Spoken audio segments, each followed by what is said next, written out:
మగువల మనసు దోచే అద్భుతమైన రంగులు, సరికొత్త డిజైన్లతో మీ సిరిమల్లె చీరలు. Welcome to Suman TV. So జనరల్గా క్యాన్సర్ దీని గురించి చాలా అవేర్నెస్ ఉంది. కొంచెం సింటమ్స్ కనిపించిన వెంటనే డాక్టర్ దగ్గరికి వెళ్ళడము, స్క్రీనింగ్లు ఉన్నాయి, అనేక రకాల అడ్వాన్స్ ట్రీట్మెంట్స్ ఉన్నాయి, తగ్గించుకోవచ్చు. అయితే ఏంటంటే ఇంత అవేర్నెస్ ఉన్నా కానీ క్యాన్సర్ కేసులు ఎక్కువగా పెరిగిపోతున్నాయి. మౌత్ క్యాన్సర్ నుంచి పొట్ట క్యాన్సర్ వరకు అనేక రకాల క్యాన్సర్స్ అనేవి వస్తూ ఉన్నాయి. అయితే వీటిని అరికట్టడం ఎలాగా, ఇంకా కూడా మన ఆహారపు అలవాట్లు, మన జీవన విధానంలో మార్పులు లేకపోవడం వల్ల 2045కి ఎక్కువగా క్యాన్సర్ కేసులు వస్తాయన్న నేపథ్యంలో ఎలాంటి జాగ్రత్తలు తీసుకోవాలి, మనం ఎక్కడ మిస్టేక్ చేస్తున్నాము, పూర్తి వివరాలు తెలుసుకుందాం. మనతో పాటు ప్రముఖ రేడియేషన్ ఆంకాలజిస్ట్ డాక్టర్ ప్రశాంత్ గారు ఉన్నారు. డాక్టర్ గారు నమస్తే అండి. ఇప్పటికే మీ డాక్టర్లు అవేర్నెస్ కల్పించారు, స్క్రీనింగ్ ఉందన్నారు, టీకాలు ఉన్నాయన్నారు, టెస్టులు చేయించుకోమన్నారు, జాగ్రత్తలు తీసుకోమన్నారు. అయినా కానీ ఇంకా కూడా ఎక్కడో తప్పు చేస్తున్నాము, క్యాన్సర్ కేసులు బాగానే పెరిగిపోతున్నాయి. ఈ మధ్య ఒక నివేదిక వచ్చింది, 2045 కల్లా అన్ని దేశాల్లో కూడా క్యాన్సర్ కేసులు ఎక్కువగా పెరిగిపోతాయి అని. మౌత్ క్యాన్సర్ అయితే ముఖ్యంగా కనిపిస్తుందని. ఎందుకు డాక్టర్ గారు? డెఫినెట్గా ఒక 10 సంవత్సరాలు ముందు చూసుకుంటే ఇప్పుడు చూసుకుంటే కేసెస్ మటుకు అబ్నార్మల్గా పెరిగాయండి. దానికి రకరకాల కారణాలు. ఒకటి మన జీవన శైలి, ప్లస్ ఏంటంటే టైప్ ఆఫ్ క్యాన్సర్ అనేది దేశానికి మారుతుంది. మన భారతదేశంలో కామన్ క్యాన్సర్ వేరే దేశంలో అది కామన్ కాకపోవచ్చు. సపోజ్ ఎగ్జాంపుల్ ఏంటంటే మగవాళ్ళల్లో నోటి క్యాన్సర్ కామన్ ఇండియాలో, ఎందుకంటే టొబాకో కన్సంప్షన్ అనేది చాలా ఎక్కువ, ఎస్పెషలీ కొన్ని చోట్ల అంటే నార్త్ ఇండియాలో కొన్ని స్టేట్స్లో చూసుకుంటే చాలా ఎక్కువ. కాబట్టి ఆ హ్యాబిట్స్ బట్టి నోటి క్యాన్సర్ అనేది చాలా కామన్. అట్లాగే ఇది వరకు ఆడవాళ్ళలో గర్భసంచి ముఖద్వార క్యాన్సర్ అనేది చాలా కామన్ మన ఇండియాలో. ఇప్పుడు బ్రెస్ట్ క్యాన్సర్ వచ్చింది. అదే మీరు చూసుకుంటే జస్ట్ ఎగ్జాంపుల్ గా ఆస్ట్రేలియాలో చూసుకుంటే స్కిన్ క్యాన్సర్ కామన్. అక్కడ అమెరికాలో చూసుకుంటే మగవాళ్ళలో లంగ్ క్యాన్సర్, ఆడవాళ్ళలో బ్రెస్ట్ క్యాన్సర్. ఇట్లా కంట్రీకి క్యాన్సర్ అనేది కామన్ క్యాన్సర్స్ అనేది మారుతూ ఉంటుంది. కాకపోతే ఏంటంటే కేసెస్ అనేది మన ఇండియాలో చూసుకుంటే డెఫినెట్గా పెరుగుతున్నాయండి. దానికి రకరకాల కారణాలు. ఒకటి జీవన శైలి. మనం చెప్పినట్టు ఈ టొబాకో కన్సంప్షన్ అనేది అది పొగాకు నవలడం కావచ్చు, లేదంటే స్మోకింగ్ కావచ్చు, ఆల్కహాల్ కావచ్చు, ఇవన్నీ డెఫినెట్గా పెరిగాయి. ఇది వరకు చూసుకుంటే ఆల్కహాల్ కన్సంప్షన్ అనేది చాలా పెరిగింది. అది కూడా కార్సినోజన్, క్లాస్ 1 కార్సినోజన్ అనమాట యాజ్ పర్ WHO. సో ఇది ఒక కారణం, టొబాకో ఒకటి, ఆల్కహాల్ ఒకటి. ఇంకోటి ఏంటంటే చాలా మందికి తెలియదు, ఒబేసిటీ అండి.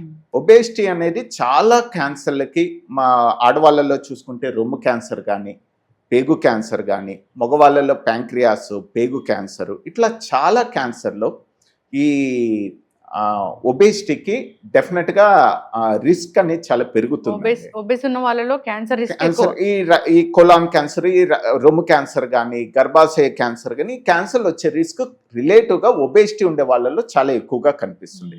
ఆబ్వియస్ గా మనకు అందరికీ తెలిసింది ఒబేసిటీ అనేది పెరిగింది. ఎందుకంటే మనము ఒకటి ఫిజికల్ యాక్టివిటీ తగ్గింది, ప్లస్ ప్రాసెస్డ్ ఫుడ్స్ ఎక్కువ కన్జ్యూమ్ చేస్తున్నాము. అంటే అర్బన్ లోనే కాదు, అన్ఫార్చునేట్లీ రూరల్ లో కూడా ఒబేసిటీ అనేది పెరుగుతుంది. చిన్న వయసు వాళ్ళకి టైప్ 2 డయాబెటీస్ వచ్చేస్తుంది.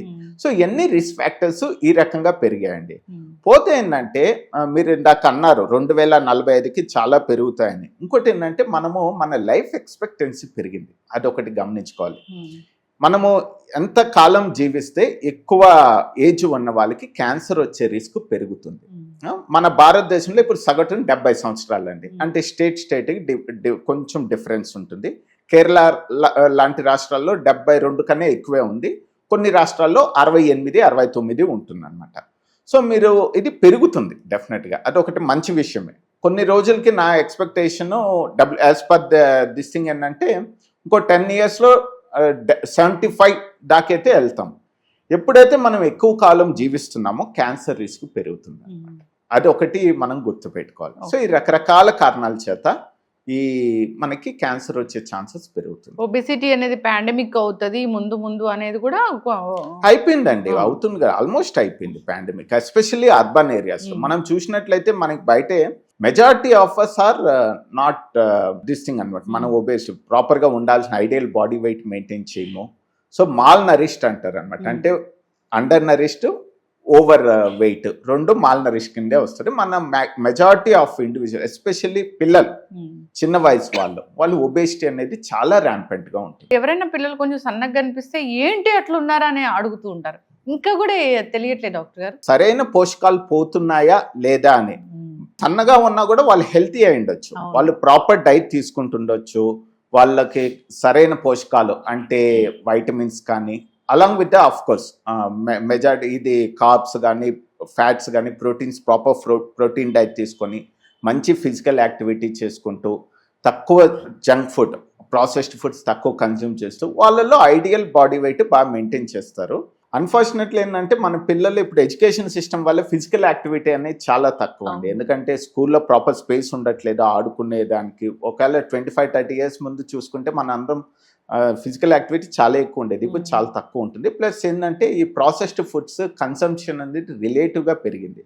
సో ఈ రకరకాల కారణాల చేత చిన్న వయసులోనే వాళ్ళకి ఒబేసిటీ వస్తుంది, ఈ టైప్ 2 డయాబెటీస్ వస్తుంది, అంటే ఇన్సులిన్ రెసిస్టెన్స్ అనేది ఎక్కువ ఉంటుంది వాళ్ళల్లో. సో ఈ రకరకాల కారణం చేత over a period of time వాళ్ళకి రిస్క్ అనేది పెరుగుతుంది. ఎవరికైనా క్యాన్సర్ అసలు రాకూడదు అంటే ఒక 4 జాగ్రత్తలు అంటే ఏం చెప్తారు డాక్టర్ గారు? మన రిస్క్ అనేది డ్రాస్టిక్గా తగ్గించుకోవచ్చు అండి. ఫస్ట్ ఆఫ్ ఆల్ అందరికీ తెలిసిందే, టొబాకోకి అంత దూరంగా ఉంటే అవాయిడ్ చేయండి, ఆల్కహాల్ అవాయిడ్ చేయండి. అన్ఫార్చునేట్లీ మన ఆల్కహాల్ కన్సంప్షన్ పెరుగుతుంది కానీ తగ్గట్లేదు. అండ్ తెలంగాణలోనే చూసుకుంటే ఈ మధ్య ఒక స్టడీ వచ్చింది, మగవాళ్ళలో more than 40% they consume alcohol, ఆడవాళ్ళలో 15 to 20% ఎంతో ఉంది. సో చాలా ఎక్కువ. తెలంగాణలో ఈ సమ్మర్ లో అమ్ముడు పోయిన బీర్లు ఎక్కడ అమ్ముడు పోలేదు, ఇదేంట్రా బాబు అంటున్నారు. ఆబ్వియస్ అది ఒక రిస్క్ ఫ్యాక్టర్ అండి. ఇంకోటి ఏంటంటే ఒబేసిటీ, మనం ఇంతకు ముందే మాట్లాడుకున్నాం, ప్రాసెస్డ్ ఫుడ్స్ అవాయిడ్ చేయండి, ఇంట్లో ఉన్న డైట్ మంచి న్యూట్రిషియస్ డైట్ తీసుకోండి. అగైన్ న్యూట్రిషియస్ అంటే మంచి plenty of fruits and vegetables, high protein diet, carbohydrates మోతాదు తగ్గించుకోండి. ఫ్యాట్ ఎస్పెషలీ ఫ్రైడ్ అయ్యి అవాయిడ్ చేయండి, బయట తినడం మానేసేయండి. ఇవి కాకుండా వ్యాక్సినేషన్ అనేది అందుబాటులో వచ్చాయి. హెచ్పివి వ్యాక్సినేషన్ అనేది పిల్లల్లో కంపల్సరీ ఇవ్వండి, ఎస్పెషలీ ఆడవాళ్ళలో 9 నుంచి 14 సంవత్సరాల బాలికలకి తప్పకుండా ఇవ్వండి. ప్లస్ హెపటైటిస్ బి వ్యాక్సిన్ వల్ల లివర్ క్యాన్సర్ రాకుండా కాపాడుకోవచ్చు, అది అందుబాటులో అన్ని చోట్ల ఉంది, కామన్ రొటీన్గా అది తీసుకోండి.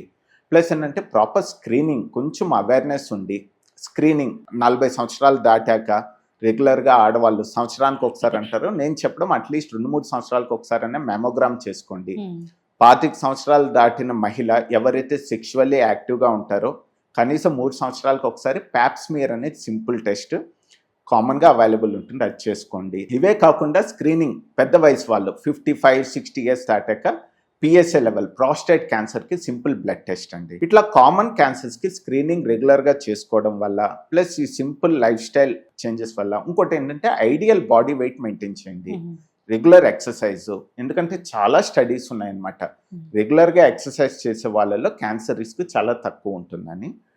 WHO చెప్పడం మటుకు కనీసం వారానికి 150 నిమిషాలు, అంటే వారానికి 5 రోజులు చేసిన అరగంట కనీసము అంటే టైప్ జోన్ 2 ఎక్సర్సైజ్ అంటారు, అంటే హార్ట్ రేటు కొంచెం పెరిగేటట్టు అనమాట, కొద్దిగా బ్రిస్క్ వాకింగ్ కానీ అది ఇది చేసుకున్నట్లయితే మనం క్యాన్సర్ రిస్క్ డ్రాస్టిక్గా తగ్గించుకోవచ్చు. చక్కగా చెప్పారు డాక్టర్ గారు. క్యాన్సర్ కేసులు పెరుగుతాయన్న నివేదిక వచ్చిన నేపథ్యంలో అందరూ కూడా జాగ్రత్తలు పాటించాలి, ఫిజికల్ యాక్టివిటీ ఉండాలి, ఎలాంటి ఫుడ్ తీసుకుంటున్నాము, ఎలాంటి జీవన విధానం మనం ఉన్నాము అనేది అందరూ గమనించుకుంటూ ఉండాలి. స్క్రీనింగ్ ఉంది, టీకాలు ఉన్నాయి, అందరూ కూడా ఫాలో అవ్వాలని కోరుకుందాం. చాలా చక్కటి ఇన్ఫర్మేషన్, ధన్యవాదాలు.